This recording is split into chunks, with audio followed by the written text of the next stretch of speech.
যে কোনো সময়ই ঝমঝমিয়ে বৃষ্টি চলে আসছে, আর এই বৃষ্টির সঙ্গে নিয়ে আসছে ঠান্ডা, সর্দি, কাশি, এই রকম বিভিন্ন রকমের রোগ। তাই সর্দি কাশি এড়াতে আজকের রেসিপি নিয়ে চলে এসেছি।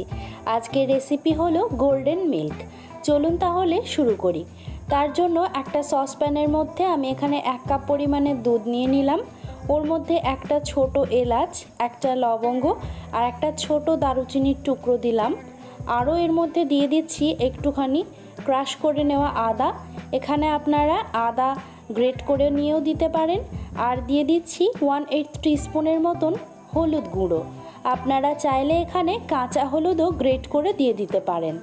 এখন সব কিছুকে খুব ভালো করে মিশিয়ে নিয়ে ফুটতে বসিয়ে দেব। সাবুর পায়েস রেসিপিতে রূপা ডেইলি ব্লগ থেকে দিদিভাই কমেন্ট করেছে, সত্যিই খুব ভালো লাগলো এই সাবুর পায়েসের রেসিপিটা।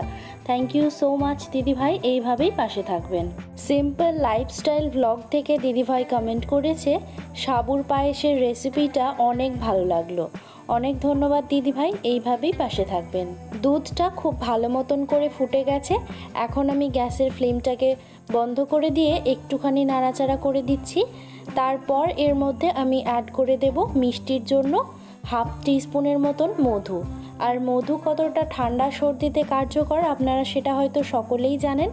এবার মধুটা দিয়েই খুব ভালো করে সব কিছুকে একবার মিশিয়ে নেব। তারপর এই দুধটাকে নামিয়ে নিয়ে একটা ছাঁকনি দিয়ে ছেঁকে নেব।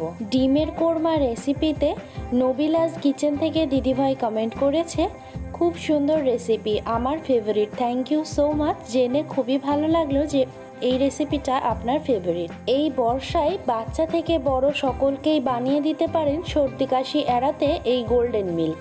কেমন লাগলো রেসিপিটা অবশ্যই কিন্তু কমেন্ট করে জানাবেন। বাই।